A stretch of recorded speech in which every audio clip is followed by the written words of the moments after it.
걸쳐서 진행되었던 이 기본 시리즈가 오늘 마지막입니다. 굉장히 좀 좋은 시간이었습니다. 저 개인적으로도.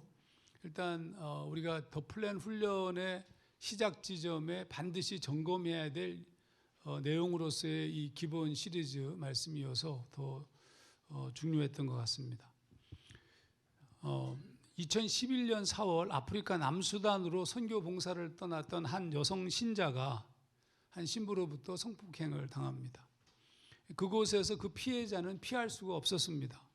혼자 있는 방에 문을 따서 와서 성폭행을 하였기 때문에 그걸 뭐 어떻게 막을 방법이 없었어요. 그때 그 신부가 하던 말이 2018년 2월 24일 KBS 뉴스에 나왔는데, 내가 내 몸을 어떻게 할 수 없다. 그러니까 네가 좀 이해를 해달라. 그런데 그 신부는 우리가 잘 아는 울지마 톤즈의 고 이태석 신부와 함께 사역하던 분이셨고, 또 그를 이어서 귀한 사역을 하던 존경받는 사제, 이렇게 KBS 뉴스에서 소개된 그런 분입니다. 그런데 이렇게 오랜 세월 동안 영성 훈련을 해왔고, 또 세속적으로 볼 때도 상당히 모두가 다 그렇게 쉽게 할 수 없는 그런 귀한 사역들을 감당하던 분이었는데, 어떻게 이렇게 허무하게 쓰러진 것인가? 사실 이처럼 괄목하게 사역하던 많은 목사들과 영적 지도자들이 무너지는 것을 우리는 수없이 봐왔습니다. 왜 이렇게 무너지는 것인가? 사실 몰락은 예외가 없습니다. 이 책을 또 이 얘기를 하고 있는 저 자신도 저 자신을 포함해서 누구든지 벗어날 수가 없다. 그러니까 자신을 믿을 수가 없고 어떻게 할 수가 없다. 이거는 그러니까 그런 잘못들을 범하게 되는 거죠. 저 개인적으로도 이 문제가 상당히 문제였어요. 나를 내가 통제할 수 없는. 물론 이제 목사이기 때문에 수없이 많은 사람들이 보고 있기 때문에, 또 여러 가지 주변적 환경들 때문에 이기고 싸우는 이런 삶을 끊임없이 시도해 왔지만, 이건 한순간에 무너질 수 있는 존재가 우리 모두라는 사실입니다. 그래서 제가 늘 설교하듯이 2007년에 그런 굉장히 큰 고민들을 가지고 교회 사역을 좀 내려놓으려고 했었다, 이런 얘기를 여러분 아마 들었을 겁니다. 그런데 그때 저를 위로했던 매우 중요한 말씀이 바로 로마서 7장 19절 말씀입니다. 내가 원하는 바 선은 행하지 아니하고 도리어 원하지 아니하는 바 악을 행하는도다. 무슨 얘기냐면, 대사도 바울도 그와 같은 고민에 들어 있었고, 그와 같은 자신을 이길 수 없는 내 안에 있는 또 다른 나와의 끊임없는 싸움을 하고 있었다는 사실이 굉장히 힘이 되었어요. 그 말은 무슨 뜻이냐면, 바울이 놀라운 하나님의 사람으로 쓰임받았다는 것은 그가 어떤 수련적 과정을 통하여서 극복하였다는 뜻이기도 했습니다. 자, 우선 바울이 얘기하고 있는 내가 원하는 바 선은 행치 않고 원치 아니하는 바 악을 행하는 그 자가 누구인가? 그거는 내가 아니라고 말할 수 없어요. 사실은 나죠, 사실은. 근데 바울은 이걸 구분했어요. 이어지는 20절 말씀에 만일 내가 원하지 아니하는 그것을 하면 이것을 행하는 자가 내가 아니오 내 속에 거하는 죄니라. 죄라고 표현을 했습니다. 그러니까 바울은 자신 안에 내가 아닌 또 다른 무엇을 죄라고 표현했지만, 사실 이건 역시 나죠. 내가 아닌 존재가 아니에요. 그러니까 내 죄라고 표현되어진 나와 지금 나, 그러니까 원하는 나와 원치 아니하는 나가 분열되어서 존재하는 것은 아니라는 뜻입니다. 어디에 뚝 떨어져 있는 것도 아니고 또 내 안에 들락거리는 존재도 아닌 바로 나, 다른 표현을 죄라고 한 겁니다. 내가 아닌 내가 존재한다. 도무지 내가 통제할 수 없는 힘처럼 강력하게 등장하고 있다. 그러니까 바울이 깨달은 것도 이것이 굉장한 힘을 가진 모습으로 나를 지배하고 있다는 것을 고백하였습니다.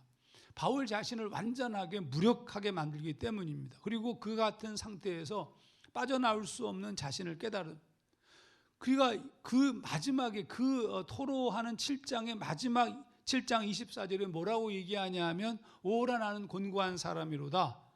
이 사망의 몸에서 누가 나를 건져내랴. 사망의 몸이라는 것은 시체잖아요.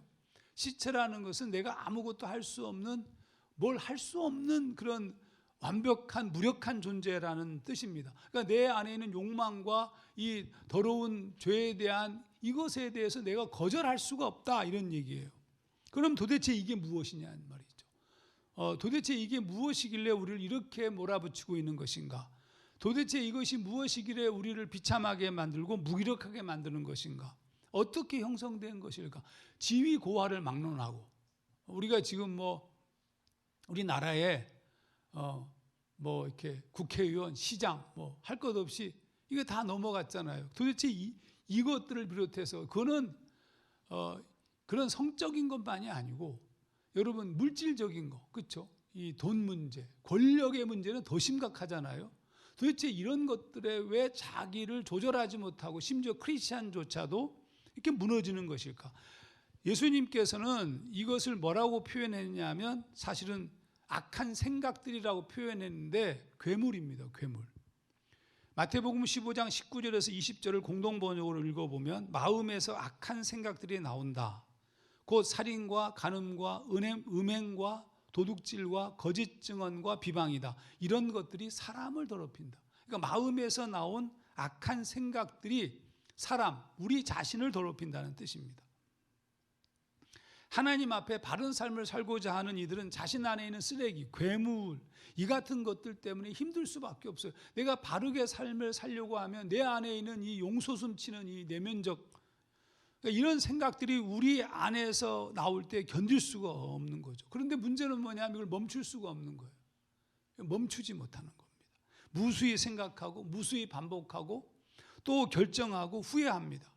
그 신부처럼 내가 내 몸을 어떻게 할 수 없다, 그러니까 네가 좀 이해를 해달라라고 말하면서 행동하는 거예요. 내가 내 생각을 통제하지 못합니다. 늘 그 생각을 쫓아서 행동하거나 싸웁니다. 그럼 도대체 이게 어떻게 형성된 것인가? 좀 더 자세히 좀 얘기하면 생각이 자란 겁니다. 생각. 단편적으로 얘기하면. 그러니까 우리가 무엇을 보고 무엇을 듣고 어떤 역량, 이 사회적 삶을 이 세상에 살아가면서 우리는 어떤 생각을 하게 되어요. 그러니까 이 생각이라는 것은 좀 더 안 하겠습니다. 시간이 없어서 다 얘기하려면 너무 길어. 그러니까 우리의 생각이라는 것 자체가 뭘 결정할 때는 우리 안에 숨은 동기에 의해서 결정되어져요. 예를 들어 볼게요. 어떤 아이가, 꼬마야, 옆집에 사는 어떤 아저씨를 만났는데 인사를 했어. 그랬더니 한 대여섯 살 먹은 아이가 인사를 하니까 아우 착하다 그랬어요. 착하다. 그러니까 이제 어디를 가든지 인사를 하면 착하다, 예쁘다. 그러니까 착하다, 예쁘다라는 말을 들으면서 인사를 하니까 착하다, 예쁘다. 내가 나쁜 짓을 했어. 못된 마음을 품었어. 그 동생을 혼내서 엄마 모르게 쥐어받고 나왔는데 앞집 아저씨를 만나서 인사했는데 착하다 그러는 거예요. 그러니까 나는 분명히 잘못했는데 내가 인사를 하니까 착하네. 이게 무슨 메시지를 주느냐 하면 내가 나쁜 짓을 하더라도 상대방을 얼마든지 속일 수 있다는, 조작할 수 있다는 걸 배우는 거예요. 벌써부터. 그러니까 내가 어떤 행동을 하면 이 공동체에서 인정받고, 어떤 행동을 하면 거기서 존경받고, 어떤 행동을 하게 되면 대단한 존재로 평가받고, 이런 것들이 나도 모르는 사이에 만들어져 가는 거. 그런 메시지에 의해서. 근데 더더욱이 우리가 어떤 존재냐면 하루아침에 이루어진 존재가 아니고 우리가 원래 근본적 죄성을 가진 존재, 타락한 이후에 죄성을 가진 존재라는 말은 무슨 뜻이냐면 자신의 욕망을 쫓아서 움직인다는 뜻이, 하나님의 통치를 받지 않고. 그러니까 아담과 하와가 죄를 범하였던 핵심은 무엇이냐면 내가 중심이 되어서 내가 하나님처럼 내가 나를 중심으로 살고 싶어하는 자신의 욕망에서 흘러나온 거거든요. 그러니까 이게 기본적 죄성이에요. 근데 이 죄성이 나와 나의 삶을 통하여서, 사회적 경험을 통하여서 물리는 거죠. 나의 욕망, 욕심, 이런 것들이 합쳐지면서 나도 모르는 사이에 이상한 생각, 이상한 존재가 형성되기 시작합니다. 생각 덩어리인 욕망은 처음에는 사소한 것부터 실천합니다. 사소한 것. 하지만 그 사소한 것을 했는데 아까 그 아이가 인사했을 때 착하다라는 말 들었으니까 이 사소한 것부터 출발하는데 그게 점점 커져갑니다. 근데 이 못된 생각이 커지고 나쁜 마음이 많아지지만 그 생각을 방임합니다. 그러면 작은 경험과 함께 시간이 갈수록 점점 커져나가고 어느 날 괴물이 되는 거예요. 이 괴물이 되어진 이것이 밖으로 드러나 행동할 때 사회적 범죄가 되는 겁니다. 그러니까 상당수의 사람들은 사실은 사회적 범죄를 저지르지 않습니다. 우리가 뭐 함부로 뭐 도둑질하고 뭐 누군가를 소위 말하면 성폭행하고 또 무슨 뭐 이런 거 이 더럽고 못된 짓들을 우리가 일반적으로 행하지 않죠. 대다수는 그렇게 안 삽니다. 그런데 문제는 뭐냐 하면 사회적 범죄를 저지르지 않을 뿐 우리는 수많은 생각과 상상을 하는 생각의 범죄를 범한다는 거예요. 실제로 우리가 그런 죄를 범해요. 저 자신을 보더라도 그런 생각들이 가끔 불쑥 터오르잖아요. 이게. 그러니까 우리는 이 내면이 무슨 뭐 여러분이 하중환 목사 내면의 생각은 정말 막 뷰티풀 막 푸른 초장에 막 양떼 뛰어다니고 그런 거 아니요. 거기 뭐 호랑이도 있고 막 그냥 뭐 하이에나도 있고 진짜 그래요. 아니. 이게 이 싸움이 물론 지금은 굉장히 많은 싸움이 이루어지면서 수련의 과정을 통해서 그런 부분들이 많이 제거되었지만 이게 청소년, 청년, 청장년 세월을 지날 때 이 제 내면의 부분은 이거는 뭐 정말 엄청나요. 여러분 모두가 다 그렇죠. 이거 여기에서 벗어날 수 있는 사람은 한 사람도 없습니다. 자, 그런데 여러분 범죄를 저지르지 않은 채 우리가 생각과 상상 속에서 죄를 범하는 겁니다. 근데 우리는 그 죄 생각하는 것은 죄라고 생각하지 않아요. 그것은 죄가 아니다. 그런데 여러분 이게 잠재적 범죄거든요. 우리도 모르는 사이에 점점 쌓여지면 어느 날 이게 폭발하는 겁니다. 이게 잠재적 범죄, 단지 저지르지 않은 죄, 굳이 표현한다면 저지르지 않은 죄일 뿐이지. 그러니까 이 세상에 소위 말하면 음란한 비디오가, 음란한 문화가, 혹은 폭력적 문화가, 혹은 권력과 사기치고 도둑질하는 것을 미화시킨 영화가, 그런 조폭 뭐 등등등 범죄적 행위에 대한 그런 것들이 매우 자연스럽게 이렇게 이 세상에서 아주 그냥 흥행을 치고 사람들이 열광하는 이유가 뭐냐면 그걸 혐오하기 때문이 아니에요. 그걸 혐오하기 때문이 아니라 내면적으로 동의하고 있기 때문에 그래요. 동의하지 않고서 그게 더럽고 추한 것이라고 느끼면 보겠어요, 여러분? 안 보죠. 근데 지금 엄청나게 많은 사람들이 솔직히 말해가지고 나는 정말 다 할 뻔했다. 무슨 우리 교회 지체도 거기에 다니긴 하지만 나는 뭐 별로 안 좋아요. 거기에 그 일부 드라마들 거기만이 아니고 다른 곳도 마찬가지고 너무 잔인하고 너무 더럽고 너무 쌍욕. 뭐 인간의 그렇게 꼭 해야 인간이 그렇게 못된 것이라는 것을 알 수 있습니까? 근데 너무 자극적이야. 그래서 개인적으로 상당히 좀 근데 이게 뭐냐? 왜 그거를 열광하잖아요. 뭐 나왔는데 1억 뷰래 1억 뷰. 야, 말이 안 되잖아요. 왜 그렇게 보는 거예요? 그 재미있다는 거죠. 재미있다는 뭐예요? 재미있다는 말은 뭐예요? 혐오해서 재미있는 게 아니고 내가 그것을 내면적으로는 어느 정도 그걸 보면서 내가 뭔지 모르게 만족하고 있다는 뜻이죠. 여러분, 이런 그것들이 어느 날 우리에게 범죄로 드러날 수 있어요, 사실은. 그러니까 어떤 사람이 실제적 범죄를 저지른 사람은 이전에 많은 상상을 했고 사소한 죄를 범하다가 실험적 과정을 거치다가 나중에 큰 죄를 범하는 거예요. 실제로. 뭐 전혀 아무런 일도 없다 갑자기 진짜 우연히 실수로 범죄를 저지르는 경우는 있지만 그러나 상당한 범죄들은 그렇지 않죠. 여러분, 주님께서는 그것들을 경계하셨습니다. 마태복음 5장 27절 28절에 이 무슨 말씀을 하냐면 너희들이 생각하고 있는 그거 자체는 너희들이 생각할 때는 죄가 아니라고 보는데 그것도 죄다라고 말씀하시는 거예요. 또 간음하지 말라 하였다는 것을 너희가 들었으나 나는 너희에게 이르노니 음욕을 품고 여자를 보는 자마다 마음에 이미 간음하였느니라. 이건 사회적 범죄가 아니죠. 드러난 범죄가 아니죠. 마음으로만, 생각으로만 상상한 거죠. 그런데 그것 자체도 주님께서는 범죄다라고 말씀하신 이유가 뭐냐면, 이게 심하게 들릴지 모르지만 이 말씀은 우리 마음을 주의해서 보고 마음을 지키라는 뜻이에요. 우리 마음을 방임하지 말라는 뜻이에요. 우리 침묵 기도를 할 때 생각을 이어가지고 계속 이어지는 꼬리 무는 생각들을 스탑하게 하는데, 우리의 생각의 문제는 생각이 발전되어지는 겁니다. 그래서 우리 자신을 망가뜨려요. 우리는 우리 마음을 그냥 내버려 둡니다. 아무도 보지 않는 상상과 생각의 영역에서 자유롭게 나를 방임하고 죄를 범합니다. 그때 그 방임하고 버려둔 그곳에서 죄가 인큐베이팅 되는 거예요. 그 안에 감싸진 상태로 점점 커져가는 거죠, 사실은. 그러므로 언제나 우리가 잊지 말아야 될 것은 잠언 기자의 권면처럼 잠언서 4장 23절, 모든 지킬 만한 것 중에 더욱 네 마음을 지키라. 마음을 지켜야 되는 거예요. 바울은 그리스도 예수의 마음을 품으라고 아예 얘기했습니다. 너희 안에 이 마음을 품으라. 곧 그리스도 예수의 마음이니. 빌립보서 2장 5절 말씀. 여러분, 우리는 하루아침에 형성된 것이 아닙니다. 오랜 시간 동안 자신이 원하는 욕심을 따라 사는 것의 반복으로 인해 만들어진 구습, 프로그램이 우리 안에 형성된 겁니다. 그래서 힘든 거예요.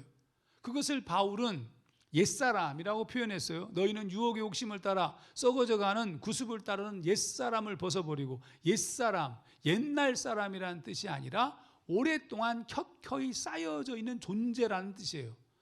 영어로 얘기하면 the old self, 오랫동안 쌓여진 존재로서의 나.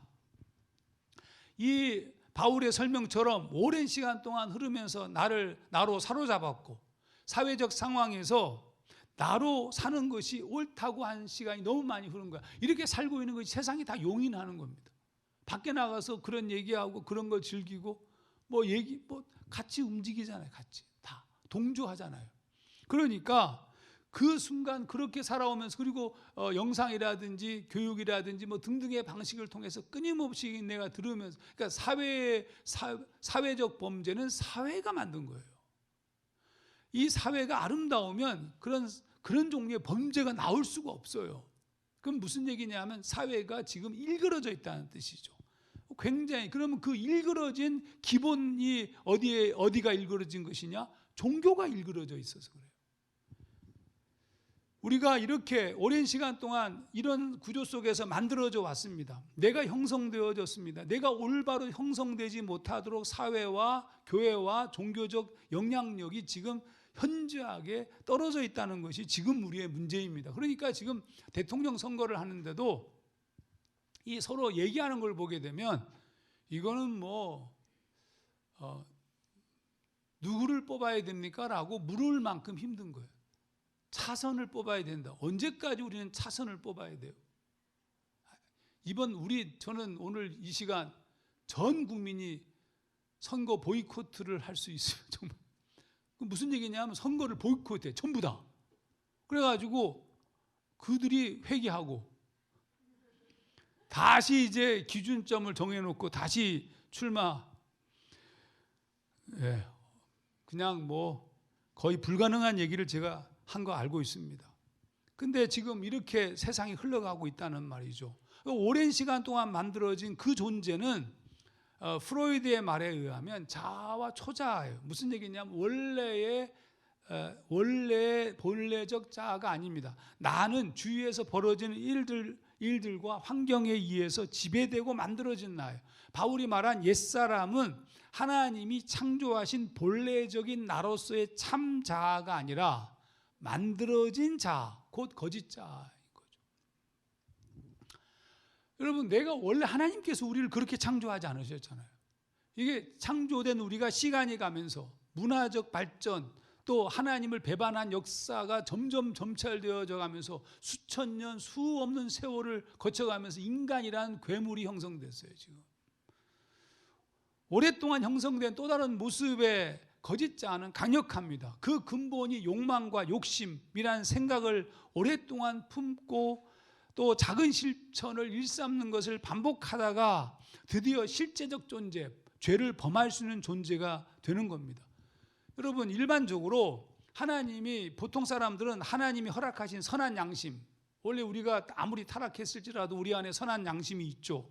또 사회적 좋은 환경에서 바른 가치관을 가지고 좋은 가정에서 자란 아이들은 양심과 이성이 건강해요.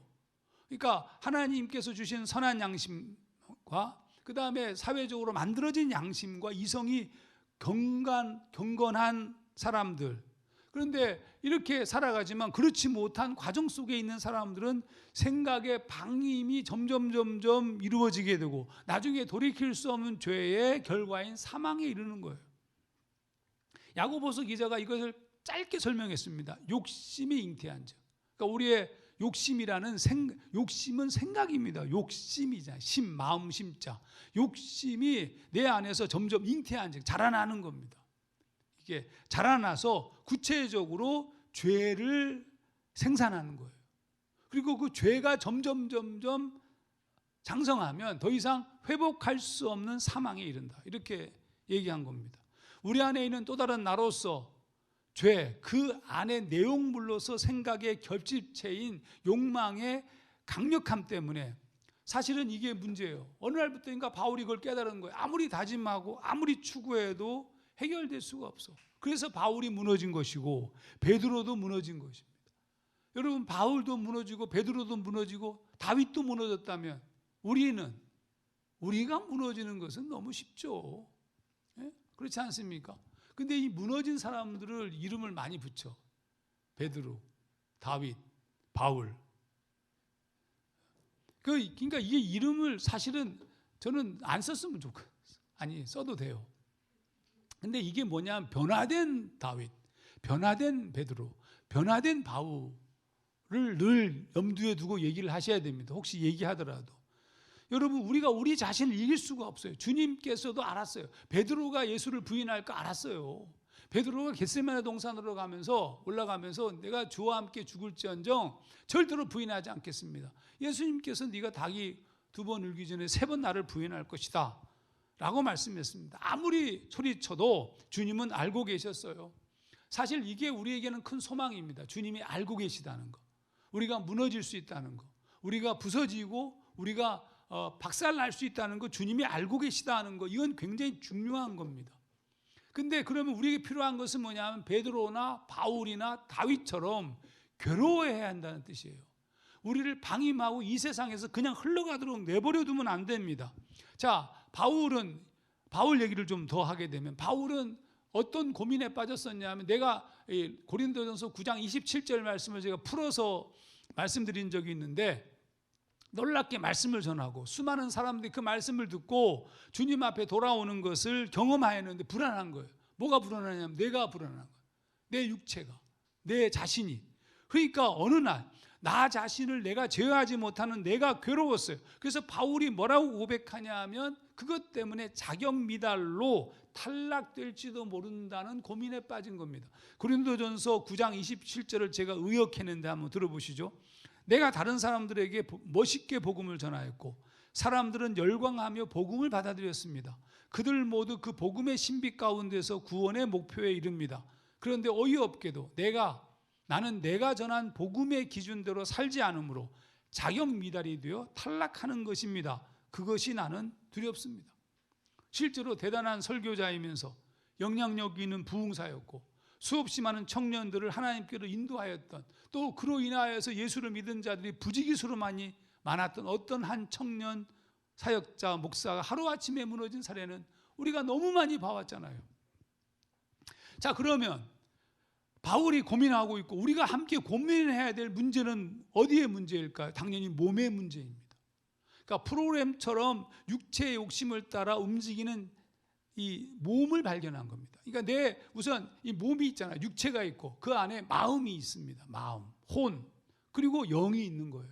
근데 지금 이 육체가 내가 소위 말하면 욕망을 쫓아서 움직이고 있어요. 이 말은 뜻은 뭐냐면 죄는 몸이 범하고 있는 거지만 사실은 마음이 범하고 있는 겁니다. 그리고 더 깊게 가면 하나님과의 관계가 흔들리고 있다는 뜻입니다. 그래서 바울이 얘기할 때 몸의 구원을 말했는데, 이 몸의 구원이라는 것은 사실은 이 육체의 구원이 아니라 나라는 존재의 구원을 얘기하는 거예요. 로마서 8장 23절 말씀을 현대인의 성경을 읽어보면 성령을 첫 열매로 받은 우리까지도, 그러니까 성령을 첫 열매로 받았다는 것은 예수님의 성령의 감동을 통해서 예수를 믿게 되었다는 뜻이에요. 그런 체험도 있었다는 뜻입니다. 그런데 우리까지도 속으로 신음하며 하나님의 아들이 되는 것, 그러니까 하나님의 아들로 살아가는 것 자체가 쉬운 일이 아니야. 그것이 되는 것, 그것이 뭐냐면 곧 우리 몸이 구원받기를 갈망합니다. The redemption of our bodies. Our body. 우리의 몸의 redemption, 구원. 우리 몸의 구속.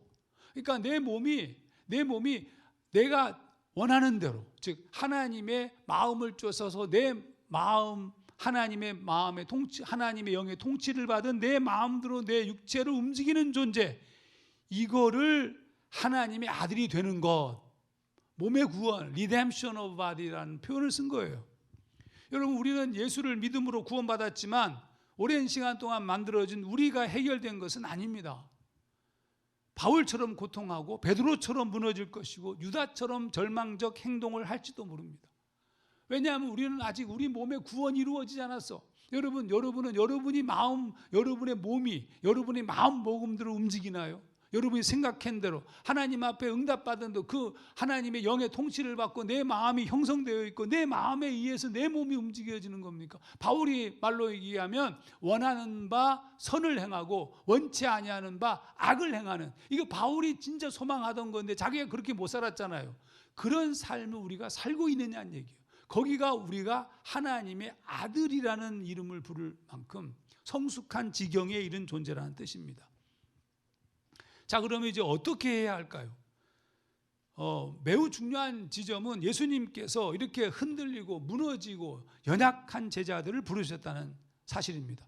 모든 사람들이 똑같이 겪는 연약함을 갖고 있는 사람들을 제자로 부르셨어요.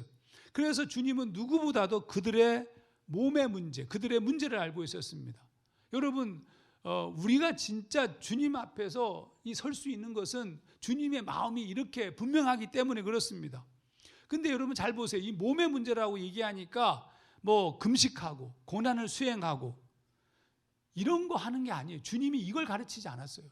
주님이 금식을 시켰습니까? 오히려 세례 요한의 제자들로부터, 바리새인들로부터, 아니 다른 사람들은 전부 다 금식하며 기도하는데 당신은 금식도 안 합니까? 당신의 제자들은?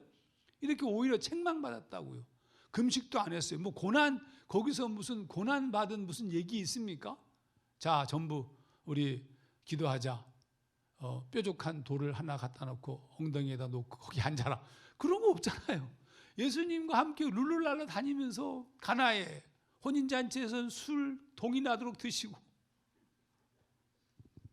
오병이어른 5천 명이 배불리 먹고 배 두들기면서 막 광주리에 차고 넘칠 정도로 그렇게 살았어요. 여러분, 그러니까 주님께서는 뭘 말씀하고 있는, 예수 믿는 것은 행복한 거예요. 여러분, 예수 믿는 순간부터 술도 먹지 말아야 돼, 담배도 피지 말아야 돼, 뭐도 하지 말아야 돼. 그렇게 시작하는 게 아니에요. 예수 믿는 거는 담배 피세요, 술도 드시고, 이거 괜찮아요. 그거, 그러니까 이것보다 더 먼저 해야 되는, 그러니까 그러면 예수 믿는 게 힘들어진단 말이야. 아니, 예수 믿으면 이것도 포기해야 돼, 저것도 포기해야 돼, 다 포기해야 되니까 너무 힘들잖아. 포기하지 말고 믿으세요. 누가 뭐라고 그래요? 그러니까 여러분이 믿으면서 교회가 제대로 된 훈련을 해나가기 시작하면 내면의 변화가 이루어지겠죠. 하나님의 영의 통치를 받게 되고 내면의 변화가 이루어지면서 내 마음이 준비가 되고 내가 깨닫게 되고 하나씩 줄여나가게 돼. 내가 자발적으로 줄여나가는 거예요. 그런데 주님께서는 자발적으로 줄여나가는 걸 원하신 것이지 강제적으로 먼저 그렇게 하고 그렇게 하신 게 아니에요. 여러분, 우리가 굉장히 놓친 부분이죠. 그러니까 뭐 이런 거 있잖아요. 옛날에 이게 기독교 역사를 보면, 사순절 역사 보면 사순절 동안 고기도 안 먹고 그냥 뭐 완전 금욕생활 하다가 딱 끝나면 난리가 나는 거예요. 막 그냥 아니면 사순절 전에 또 날간 사육제 아시죠? 사육제. 막 그냥 방탕의 극치야, 막. 참는다는 거예요. 그 기간 동안만. 예수 믿는 것이 그따위로 변질시켜 놨어요. 그게 아니잖아요. 하나님께서는, 그러니까 주님께서 우리에게 매우 중요하게 여기신 것은 금식을 하고 고난을 수행하고, 그게 아니고 주님은 몸의 문제지만 그 근원이 마음이라는 것을 알고 계셨던 거죠. 그래서 주님께서 제자들에게 제자들이 약한 몸의 약함에 대해서는 책망하지 않으셨어요. 3년 동안의 공생애를 마치시고 겟세마네 동산에서 잠시도 깨어 있을 수 없는 졸고 있는 그들을 바라보면서도 마음은 원유로되 육신이 약하도다 이렇게 말씀하셨고, 또 깨어서 있어야 된다라고 얘기하고 갔다 왔는데 또 자고 있는 모습을 봤을 때는 그들이 눈이 피곤해서 피곤해서 그렇구나 라고 해서 아무 말씀도 안 하시고 그냥 두고 다시 가서서 기도하셨어요. 이게 주님의 마음입니다. 그러니까 주님은 우리의 마음, 그래서 주님께서는 이 소위 말하면 수련의 길을 보여주신 거예요. 그래서 제자들에게 주신 것이 제자도 명령입니다. 오랜 시간 동안 욕심을 따라 만들어진 이미 프로그램처럼 움직이는 자기를 부인하는 것으로서의 제자도 명령을 주신 겁니다. 누가복음 9장 23절 아무든지 나를 따라오려거든 자기를 부인하고 날마다 제 십자가를 지고 나를 따를 것이니라. 여러분, 더 플랜 훈련이라는 것은 다른 게 아니에요. 삶의 라이프 스타일을 만들어가는 훈련일 뿐입니다. 우리는 지금 모든 재료들을 다 가지고 있어요. 단지 실행하지 않을 뿐이죠. 주님은 우리의 문제를 정확하게 알고 있었습니다. 그래서 우리는 주님을 따르는 것에 초점을 두지만 주님은 먼저 자기를 부인하라고 하신 겁니다. 한국교회나 이 기독교 역사의 가장 큰 위험적인 부분이, 제가 늘 강조하는 거지만, 주님의 지상명령에 지나치게 초점한 데 문제가 있어요. 주님의 지상명령, 마태복음 28장의 주님의 지상명령, 모든 족속으로 제자를 삼아, 이 소위 말하면 교회 부흥의 명령으로 이해를 했습니다. 물론 그렇게 이해할 수 있어요. 그런데 이것을 행하는 사람은 누구여야 되냐면 제자여야 돼요. 어떤 제자? 누가복음 9장 23절에 자기 부정이 이루어진 제자여야 돼요. 그래야 욕망에 사로잡히지 않죠. 그러니까 지금 교회가 막 부흥하고 막 성장하는데, 아니 목사님들이나 교회가 말이죠, 교회 성장을 세속적 가치로 마케팅을 끌어당기고 별 수단과 방법을 다 동원해서라도 말이죠, 교회를 부흥하고 성장시키는 데만 초점이 맞춰져 있단 말이죠. 그러니까 부흥하고 성장했는데 비윤리적이고 세습을 즐겨하고 세속적인 욕심에 사로잡혀 있는 교회를 만나는 이유가 거기에 있는 거예요. 우리가 지금 지상명령보다 먼저 해야 될 것이 목적이 중요한 것이 아니라 과정이 중요하다고요. 지상명령은 아까 말한 것처럼 술을 끊는 거는, 이게 비교가 좀 잘못되었지만, 술을 끊고 담배를 끊는 것은, 만약에 그게 꼭 끊어야 되는 거라면, 끊는 것은 그리스도의 영이 우리 안에 있고 내면적 훈련이 이루어 하나님과 온전한 교제가 이루어지면 나의 비윤리적 행위와 잘못된 삶의 방법과 이런 건 자동적으로 끊어지는 거예요. 뿐만 아니라 동시에 주님이 주신 명령, 주님의 뜻, 주님께서 원하시는 영혼을 구원하는 사역으로 초점이 맞춰질 수밖에 없고, 그러면 자동적으로 지상명령을 쫓아 사는 거예요. 지상명령을 먼저 수행하는 것이 아니에요, 여러분. 오해하지 마세요. 여러분 자신이 먼저 변화되는 게 중요해요. 주님이 말씀하신 자기 부인, 그러면 도대체 어떻게 우리가 해야 될까? 저는 가장 중요한 부분이 고독이라고 생각합니다. 사실 개인과 교회 공동체의 가장 큰 유익은 함께하는 것이죠. 함께 모여서 밥을 나누고 서로 교제하고, 그런데 가장 해로운 것입니다. 왜 해로우냐 하면 하나님 앞에 홀로 서는 것을 방해하기 때문입니다. 내가 나를 직면하고 그리고 하나님 앞에 정직하게 서야 되는데, 그걸 하지 못하도록 서로가 서로를 위로하는 거예요. 은혜로. 그러니까 교회 내에서 누가 잘못해서 엄청난 범죄를 저질렀어. 근데 죄송합니다. 목사니까 목사 예를 들게, 목사가 뭘 잘못했어. 목사가 비윤리적 행동을 했어. 근데 그게 알려지게 되니까 장로님들과 교회 중진들이 그걸 쉬쉬하는 거야. 이유가 뭐예요? 알려지면 복음에 방해가 된다는 거예요. 그거 알려지면 교회 안 나오면 어떡해? 그거 알려지고 정신 차려야 되는 게 맞는 거죠. 근데 우리는 그걸 감춘단 말이죠. 근데 그거를 그 안에서 서로가 서로가 서로를 위로해줘요. 그 예전 얘기인데 제가 전도사 시절에 교육전도사 시절에 속회를 어떻게 인도하게 됐어요. 거기 갔는데 이제 권사님, 집사님들 쪽이 그 방에 이제 제가 말씀 전하고 헌금할 시간이 되는데 헌금 바구니가 접시야, 접시. 투명한 접시를 쫙 돌리는 겁니다. 그러니까 뭐 다 1,000원 하더라고요. 그 당시에 1983년도니까 1,000원 다 하는데 한 젊은 세대기 5,000원을 딱 한 거예요. 그래서 이제 예배가 끝났죠. 끝나니까 그 인도하시는 권사님이 권면하는 겁니다. 세대 잘 몰라서 하는 것 같은데 1,000원만 하면 돼. 자기가 그러니까 이게 하향 평준화 시키는 거예요. 이게 문제 있죠. 하나님 헌금에 대한 얘기를 했지만 그 문제 있죠. 우리가 지금 밥집도 마찬가지예요. 서로가 그 안에서 공동체에 그냥 대충 엉뚱한 위로를 받고 하나님을 내 죄를 직면하고 고독하고 하나님을 대면하지 않고 위로만 받고 싶어 하기 때문에 은혜가 값싼 것으로 변하는 겁니다. 우리가 지금 다음 주부터 밥집 새롭게 신청을 합니다. 오늘 밥집 리더들 헌신 예배입니다. 이게 지금 온라인을 통해서도 이제 밥집 리더들이 듣고 있을 텐데 밥집은 저희 교회에서는 보통 뭐 속장, 속회, 구역회, 목장, 뭐 셀, 뭐 이렇게 불리워지는 이름을 우리는 밥집이라고 부릅니다. 밥이라는 큐티책을 하고 있는 모임이라서. 근데 밥집을 새롭게 하고자 하는 부분의 핵심은 뭐냐면 말씀과 기도에 초점을 두는 거예요. 말씀을 나누고 기도의 교제를 하기 위함입니다. 사실 그동안 이제 오랫동안 지나다 보니까 전 교인을 전부 밥집에 다 포함시키다 보니까 여러 가지 부작용들이 발생하게 되었어요. 좀 아쉬운 점이 사실 교회에서 서로 만나서 자신의 삶을 얘기하고 고충을 토로하고 그 같은 교제를 나누는 것이 나쁜 게 아닙니다. 그거는 좋죠.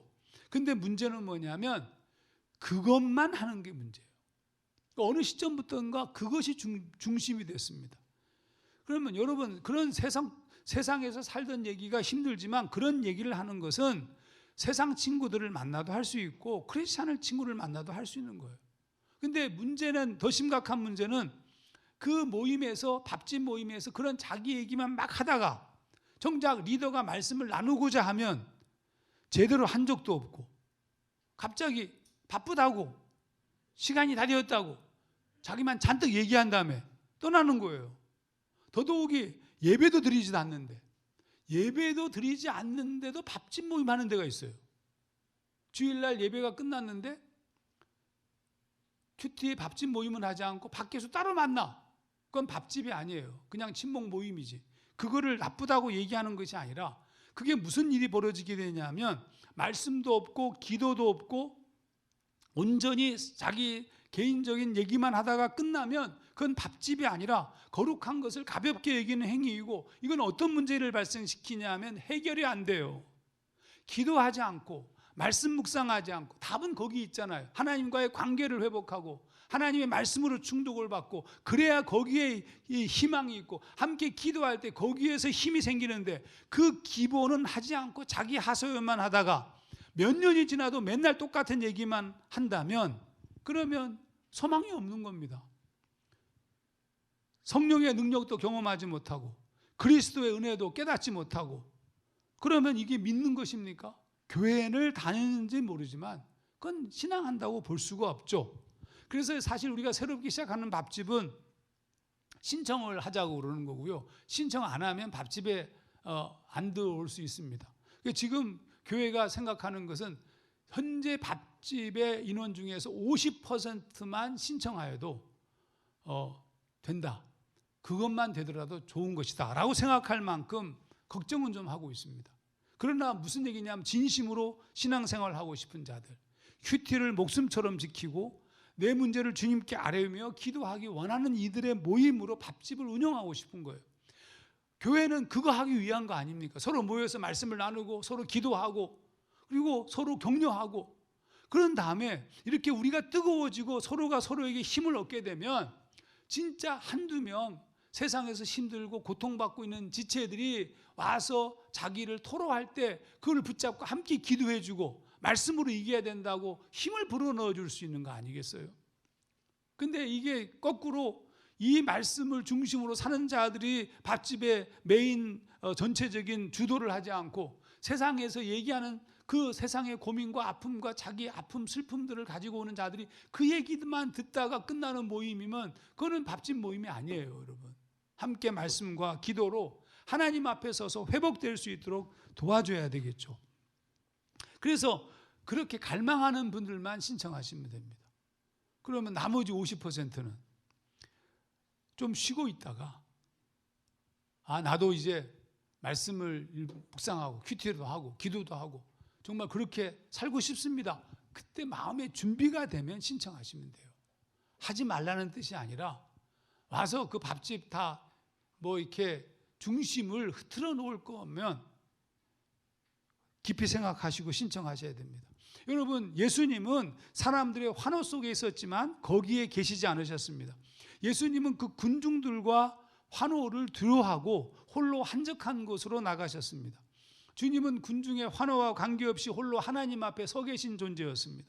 홀로 고독함으로 하나님을 직면한다. 우리가 실패했던 영성이지만 사실은 우리가 찾아야 할 영성입니다. 교회는 함께 모이는 것이 중요하지만 어떤 자들이 모여야 되냐면 홀로 하나님 앞에 서 있는 것에 성공한 자들이 모였을 때 진짜 교회가 되는 거예요. 근데 뭐 세상에서는 세상과 살던 사람이 교회에 와가지고 면죄부처럼 예배드리는 사람들도 있어요. 그건 교회가 방임하고 있는 겁니다. 주님께서 마태복음 6장 6절 말씀 이렇게 말씀하셨습니다. 너는 기도할 때 내 골방에 들어가 문을 닫고 은밀한 중에 계신 네 아버지께 기도하라. 여러분, 은밀한 중, 문을 닫고라는 말은 세상과 차단하라는 뜻이에요. 여러분이 제가 목회를 하면서 가장 강조하고 있는 것이 바로 주님께서 강조하신 것인데 그것이 뭐냐 하면 개인이 하나님 앞에 서는 겁니다. 그래서 예수님께서 제자들을 부르실 때 떼거지로 부르시지 않고 원바이원, 한 사람 한 사람씩을 부르셨어요. 그리고 한 사람 한 사람에 관심을 가지셨어요. 부활한 것을 믿지 못하는 단 한 사람 도마를 위해서 찾아오셨어요. 한 사람 한 사람과 만나시고 그분과 인격적 교제를, 지금 하나님은 주님은 우리 한 사람 한 사람과 만나고 싶어 하신다고요. 그걸 우리 교회가 가르치고 있는 거예요, 여러분. 그렇게 하나님 앞에서 홀로 서 있는 존재들이 아버지 앞에 설 때 그때 이 세상은 새로운 변화가 시작될 수 있습니다. 그런데 이걸 실패했어요. 홀로 있는 걸 실패했어요. 하나님 앞에 혼자 서는 걸 실패했어요. 예수를 믿지만 그러니까 다른 것에 기웃거려요. 다른 쾌락과 오락을 찾다가 그러다가 죄를 범합니다. 기도가 없기 때문에, 말씀은 장식품이기 때문에, 더욱이 마음을 들여다보고 그 마음을 해결한 적도 없기 때문에 그래서 그냥 살아가는 거예요. 여러분, 이제 그냥 살면 안 돼요. 왜냐하면 곧 끝이 오기 때문입니다. 여러분, 끝이 와요. 제가 영화 중에 진짜 마음이 아팠던 영화가 하나 있는데 잭 니콜슨하고 모건 프리먼이 주연한 버킷리스트라는 영화입니다. 제가 영화 설교도 했었어요. 근데 그 영화를 보게 되면 두 사람이 이제 굉장히 이제 시한부 소위 말하면 선고를 받고 병원에 입원했는데 이 잭 니콜슨의 역할은 엄청 부자야. 돈밖에 없어. 그 병원도 자기 병원이야. 그리고 뭐 엄청난 부유한 사람인데 반면에 모건 프리먼이 맡은 역할은 자동차 정비를 하고 그냥 평범한 남자예요. 근데 이 죽음을 앞두고 병원에 입원한 겁니다. 죽음을 앞두고 병원에 입원한 상태에서 이 모건 프리먼이 버킷리스트, 자기가 죽기 전에 꼭 해보고 싶었던 것들을 다 썼어. 그 내용 자체가 무슨 뭐 머스탱을 타는 거, 그 다음에 뭐 나일강 뭐 이렇게 피라미드 앞에서 뭐 차 마시는 거, 뭐 히말리아 올라가는 거, 뭐 이런 등등 거의 불가능한 뭐 그 하늘에서 뭐라고 스카이 점프 이런 거, 그런 거 쫙 써놨는데 하나도 자기는 할 수 없어. 돈도 없으니까. 그걸 보고 있던 이 잭 니콜슨이 나 돈 있다. 그거 다 해줘. 우리 같이 하자. 그래서 두 사람이 같이 떠나는 거예요. 그게 영화의 전체 내용입니다. 하고 싶은 거 다 하는 거야. 막 그냥 신났지 진짜. 가장 부러운 것이 그거였어요. 피라미드를 바라보면서 둘이 앉아 차 마시는 거. 석양이 지는데 예술이더군요. 아주 그냥. 근데 그렇게 뭐 신나게 하다가 이제 그렇지만 돌아갈 때가 와요. 언제나 돌아갈 때가 됐어요. 드디어 거의 마지막 지점에 홍콩에 갑니다. 환락의 도시 홍콩. 중국화되지 않았을 때 환락의 도시 홍콩에서 그냥 최고급 호텔에 완전 엄청 비싼 양복 쫙 입고 있는데 보니까 이 잭 니콜슨이 볼 때 모건 프리먼이 평생 자기 부인 외에는 다른 여자를 만나본 적이 없는 거야. 이거 분명히 안 썼지만 버킷리스트다 이렇게 생각합니다. 그래가지고 굉장히 고상하고 진짜 최고로 멋있는 한 여성을 그 바에 혼자 앉아서 그 술을 한 잔 마시고 있는데 그걸 딱 보낸 거예요. 와우, 완벽해. 모든 조건. 그러니까 그냥 당신이 멋있다고. 그러니까 당신이 원하면 얼마든지 다 준비됐어. 근데 이 모건 프리먼 이 친구가 딱 거절해요. 딱 거절해요. 그리고 집으로 돌아가겠다고 합니다. 집으로 돌아갔더니 사랑하는 아내와 그 다음에 아들, 딸, 손자들이 자기를 기다리고 있어요. 그때가 크리스마스 즈음인 거죠. 그래서 이제 탁자에 둘러앉아가지고 그 아내가 기도하는 것을 눈 뜨면 안 되는데 모건 프리먼은 눈 뜨고 다 쳐다보면서 미소를 짓는. 근데 이제 잭 니콜슨이 다음에 나와요. 역시 집으로 돌아왔어요. 집이 엄청 커. 들어오자마자 밥은 먹어야 되니까 밀키트 사다가 라자냐 같아. 이제 오븐에다가 데우고 뜯는데 이제 좀 있으니까 콜걸이 2명을 부른 거지. 콜걸이 2명이 왔어. 근데 콜걸이 둘이 왔는데 지금 오늘 밤도 즐기면 되는데 그 지점에서 잭 니콜슨이 울어요.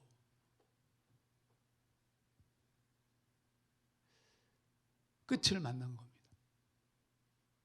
여러분, 우리가 이 세상을 살아가는데 하나님과 살아보셨습니까?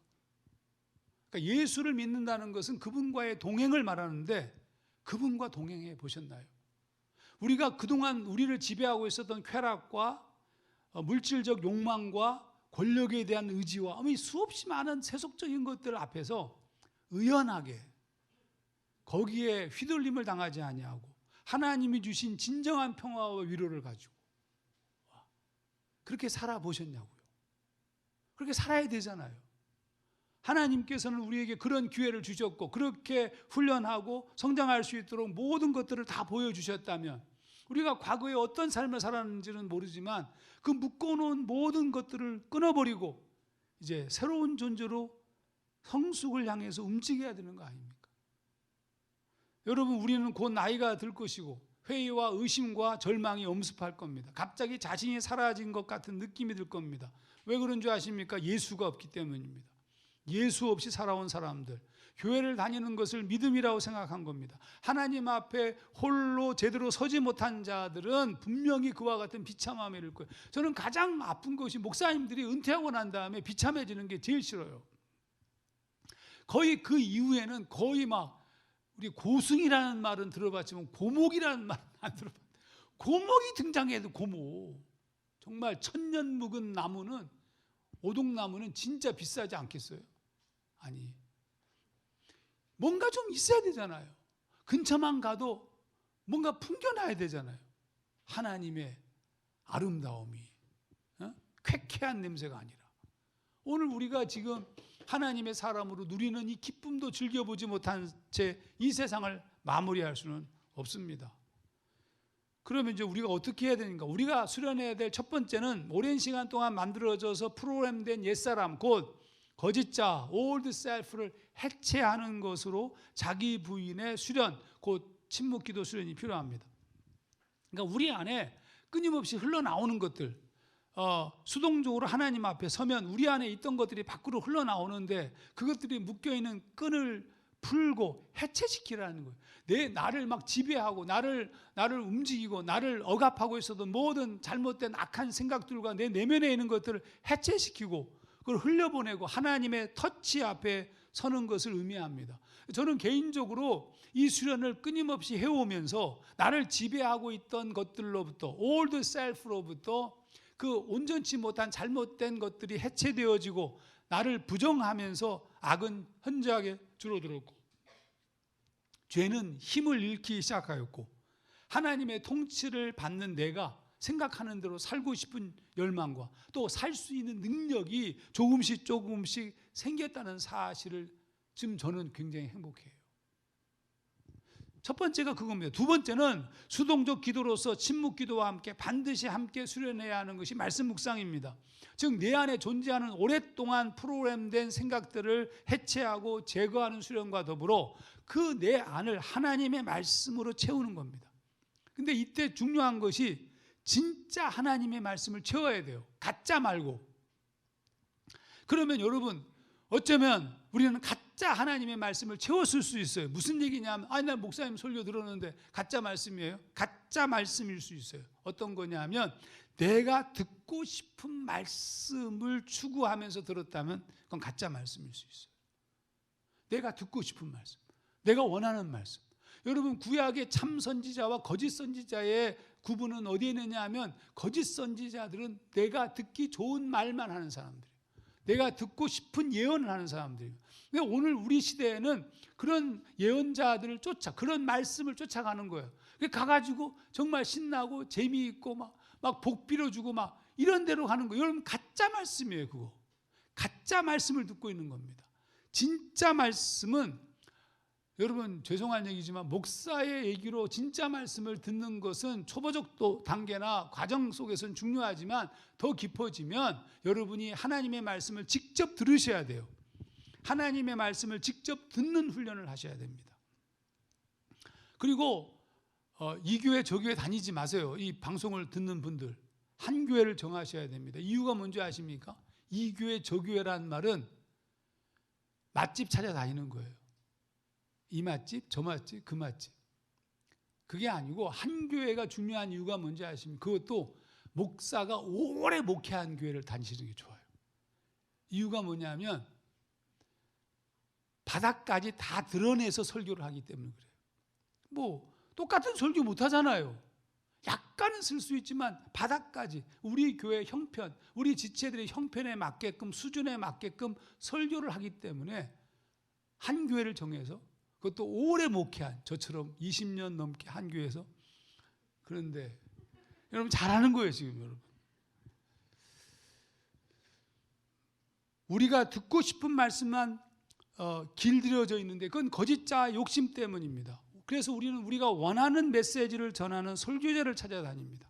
그러나 우리가 추구해야 될 것은 우리가 원하는 메시지가 아니라 하나님이 말씀하시는 메시지를 바르게 듣는 것이 중요합니다. 그래서 침묵 기도가 중요한 이유이고 침묵 기도를 통해서 내면적 정화가 이루어지고 많은 소위 말하면 장벽들, 장애물들, 내 욕망들, 숨은 동기들을 제거하는 훈련, 해체시키는 훈련과 더불어 하나님의 말씀을 들어야 그 말씀이 들린다는 뜻입니다. 마지막으로 세 번째는 생활합니다.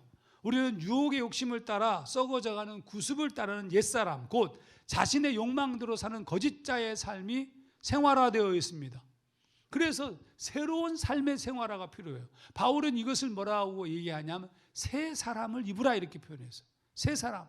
여러분 우리 교회가 생활화 작년 내내 계속해서 반복해서 했던 한번 생각해 보시죠. 새벽에 새벽 예배 말씀을 새벽 예배라는 것은 큐티 말씀을 묵상한다는 뜻입니다. 여러분이 새벽에 못 일어나게 되면 아침에 일어나서 우리가 올려놓은 그 말씀을 묵상하고 큐티를 한다. 아침을 말씀 묵상과 기도를 하죠. 제9시 오후 3시에 제9시 기도로 함께 기도 제목을 나누면서 기도하죠. 밤 10시 공동체 침묵 기도를 하죠. 다니엘이 했던 것처럼 하루에 3번 시간을 정해놓고 말씀을 묵상하고 기도하고 그리고 그거를 절대 1시간 기도를 놓치지 아니하고 여러분이 살아간다면 이건 다른 클래스의 크리스찬이 될 수밖에 없죠. 다른 클래스의 크리스찬. 다 그렇게 살았어요. 다른 클래스의 하나님의 사람들은. 이제 우리는 그동안 교회가 놓쳤던 수련 방법, 하나님 앞에 홀로 서는 수련을 통해 오로지 하나님 앞에 단독자로 살아야 됩니다. 세상이 유혹하고 세상이 우리를 몰아붙여도 의인이 서는 믿음을 갖기 위해서입니다. 누군가의 값싼 위로나 혹은 세상의 위로, 눈에 보이는 풍요와 안락이 아니라 정직하게 하나님 앞에 섬으로 하나님의 위로와 평화 그리고 용기를 얻는 존재가 되어야 됩니다. 그러므로 홀로 고독함으로 하나님을 추구하는 수련, 아무도 없을 때 홀로 하나님을 대면하는 길로서의 수련, 이게 제가 수도자 훈련. 제가 있을 제자의 집가자. 집에 있을 때 교회가 아닌 세상에서도 in residence, 내가 머물고 있는 곳에서 하나님을 만나는 수련이 필요하다는 뜻입니다. 하나님의 사람들은 모두 하나님 앞에 홀로 서 있는 자들이었습니다. 모세, 요셉, 엘리야, 예레미야, 아모스, 다니엘, 사드락, 메삭, 아벳느고, 바울, 할 것도 없이 수많은 단독적 실존을 갖고 살던 이들이 그 시대에 영향을 줬고 바꿨습니다. 그들은 어떤 위협이나 권력과 유혹 앞에서도 흔들리지 않았습니다. 언제나 담대히 설 수 있었던 것은 매일 하나님을 직면하여 홀로 하나님 앞에 서서 살 수 있는 영성이 생활 자체였기 때문입니다. 그러므로 우리도 그 길을 쫓아가며 수련을 게을리하지 않을 때 어느 날 요셉처럼 부조리한 세상, 치명적인 유혹 앞에 이렇게 외치게 될 겁니다. 내가 어찌 이 큰 악을 행하여 하나님께 죄를 지으리이까. 저는 목사로서, 꿈 있는 게 목사로서 이런 꿈을 꿉니다. 새벽 이슬같이 정결한 거룩한 크리스찬들이 세상을 걸어가는 꿈입니다. 모든 삶의 영역에서 성숙한 하나님의 사람으로 분명히 살아가는 꿈입니다. 그때 이 땅은 새로운 부흥이 일어날 것이고 제2의 종교개혁이 성취될 건데, 제2의 종교개혁의 핵심은 교회개혁인데, 그 교회개혁은 개인이 단독자로 하나님 앞에 서는 것에 있다고 생각합니다. 이 떼거지로 몰려다니며 서로가 서로에게 위로하고 으쌰으쌰하고 죄와 더러움도 다 덮어주고 그 안에서 싸우고 지지고 볶고 갈등이 있고 질투하고 권력을 쫓아가고 그 무슨 쥐꼬리만한 무슨 직분 가지고 말이죠, 돈으로 매직하기도 하고 이런 것들 이제